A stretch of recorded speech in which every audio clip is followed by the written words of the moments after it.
வணக்கம். டாக்டர் சாந்தி, செயலாளர் சமூக சமத்துவத்திற்கான டாக்டர்கள் சங்கம்.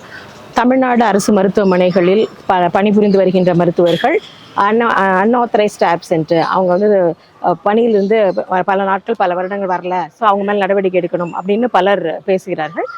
கிட்டத்தட்ட 1400 மருத்துவர்கள் அது போல அன்ஆத்தரைஸ்ட் ஆப்சென்ட் ஆயிருக்காங்க. அதில் வந்து ஒரு பாதி பேருக்கு மேலே நடவடிக்கை எடுத்திருக்கின்றோம். மற்றவர்கள் மீது நடவடிக்கை நடந்து கொண்டிருக்கிறது என்று அரசாங்கமும் அவர் ஆர்டர் போட்டிருக்காங்க, விளக்கம் கொடுத்திருக்கிறார்கள். இதில் வந்து மிக முக்கியமான பல பிரச்சனைகளை கொண்ட விஷயமா இதை பார்க்க வேண்டும். சாதாரணமாக தமிழ்நாட்டில் மற்ற மாநிலங்களில் இருக்கிறதை விட அதிக எண்ணிக்கையில் மருத்துவர்கள் இருக்கிறார்கள். அதனால் காரணமாக மருத்துவர்களுக்கு வேலையில்லா திண்டாட்டம் இருக்கின்றது. தனியார் மருத்துவமனைகளில் கூட குறைந்த ஊதியம் இருக்கின்றது.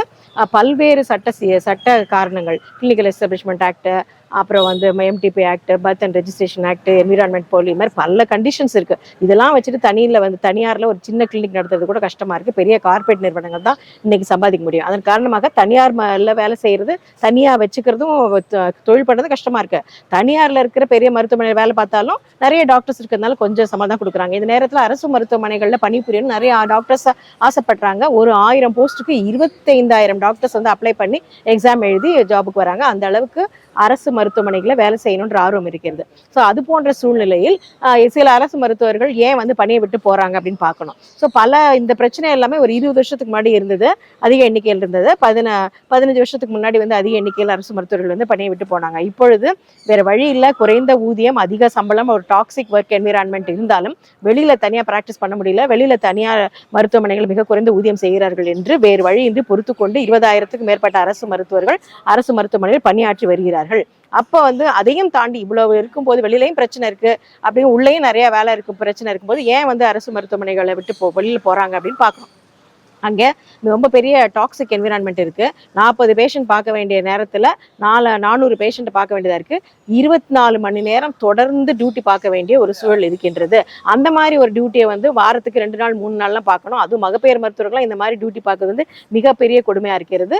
பல அரசு பார்த்தீங்கன்னா ஆயிரக்கணக்கான கேம்ப் போட்டோம், வெயில் காலம் கேம்ப் போட்டோம், மழை காலம் கேம்ப் போட்டோம், டெங்கு வருதுன்னு கேம்ப் போட்டோம் அப்படின்னு சொல்லி நிறைய கேம்புக்குன்னு தனியாக டாக்டர்ஸ் போடுறது இல்லை. அதே மாதிரி வந்துட்டு விஐபி டியூட்டி, அந்த டியூட்டி, இந்த டியூட்டின்னு போடுறது, ஏகப்பட்ட டியூட்டி. போஸ்ட்மார்ட்டம் பண்ணணும், அப்போ பேஷண்ட் வந்து பிரச்சனை பண்ணாங்கன்னா அதுக்கு பதில் சொல்லணும். ஹாஸ்பிட்டலில் தண்ணி இல்லைனாலும் பேஷண்ட் டாக்டர் தான் அடிப்பாங்க, ஃபேன் ஒர்க் பண்ணாலும் டாக்டர் தான் அடிப்பாங்க. ஸோ ஒரு மோசமான ஒரு டாக்ஸிக் என்விரான்மெண்ட்டில் தான் மருத்துவர்கள் பணி செய்து இருக்கிறார்கள். இதில் வேறு வழியின்றி அவங்க வந்து பணியை விட்டு போகிற மாதிரி ஒரு சூழல் ஏற்படுகின்றது. எஸ்பெஷலி மகப்பேறு மருத்துவர்கள் 24 மணி நேரம் டியூட்டி பார்க்கணும், 1 மணி நேரம் முன்னாடி வரணும், 1 மணி நேரம் பின்னாடி போகணும். 26 மணி நேரம் ஒரு பெண் மருத்துவர் அவங்க வீட்டில் இல்லைன்னா அந்த நேரத்தில் அவங்க குழந்தைங்களுக்கு யார் சாப்பாடு போடுவாங்க, யார் சமைப்பாங்க, யார் கொண்டு போய் ஸ்கூலில் விடுவாங்க, யார் கொண்டு போய் ஸ்கூல்லேருந்து கூட்டிகிட்டு வரணும். ஸோ அவங்க வேறு வழி இல்லாமல் ஒரு குக் வச்சுக்கணும், ஒரு பேபி சிட்டர் வச்சுக்கணும், டிரைவர் வச்சுக்கணும், வண்டி வச்சுக்கணும், அதுக்கு பெட்ரோல் செலவு பண்ணணும், ஸ்கூலில் கொண்டு போய் விட்டுட்டு வரணும், அவங்களுக்கு வந்து டியூஷன் கூட்டிகிட்டு போகணும். அப்படி பல்வேறு பிரச்சனை, மிகப்பெரிய மன உளைச்சலையும் உடல் உளைச்சலையும் மகப்பேறு மருத்துவர்கள் இருக்கிறார்கள். பணியை விட்டு போகிறதுல பலர் வந்து மகப்பேறு மருத்துவர்களாக இருக்கிறார்கள்.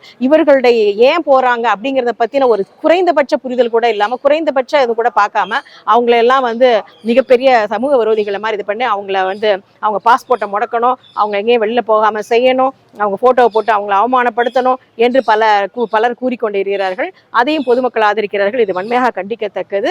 இது அரசு மருத்துவமனைகளில் வந்து மக்களுடைய வரிப்பணத்தை தான் படிக்கிறாங்கன்னு பார்த்தா எல்லாருமே மக்கள் வரிப்பணத்தை படிக்கிறாங்க. மருத்துவர்கள் மட்டும் இல்லை, ஐஐடியாக இருக்கட்டும், இல்லை பிஏ படிக்கிறவங்க எல்லாருமே அரசு கல்லூரிகள் படிக்கிறவங்க அரசு சம்பளத்தில் தான், அரசோட வரிப்பணத்தில் தான் படிச்சுட்டு இருக்காங்க. மருத்துவர்கள் மட்டும் இல்லை, ஆனால் மருத்துவர்கள் தான் படிக்கிற நேரத்திலேயே 24 மணி நேரம் வேலை செய்கிறாங்க. நீங்கள் 48 மணி நேரம் 36 மணி நேரம் நீங்கள் போய் MS ortho PG, MD radio diagnostics PG பாருங்க, எப்போ பார்த்தாலும் வந்து அங்கேயே வேலை பார்த்துட்டு இருப்பாங்க. அரசு வரிப்பணத்தில் வந்து அவங்க படிப்பது மட்டுமல்லாமல் அந்த நேரத்தில் அவங்க கடுமையாக வேலை செய்கிறார்கள். அதனால அவங்க பல டாக்டர்ஸ் வந்து வேலைக்கு அப்பாயின்மெண்ட்டே பண்ணுறதில்ல, இவங்களை வச்சுக்கிட்டு அந்த வேலையை வந்து ஓட்டிக்கிட்டு இருக்காங்க. இதுதான் உண்மையில் நடக்கிறது. அது மட்டும் இல்லாமல் இப்போ 2 வருஷம் படித்தாங்கன்னா 3 வருஷம் அவங்க வந்துட்டு ஒர்க் பண்ணணும்.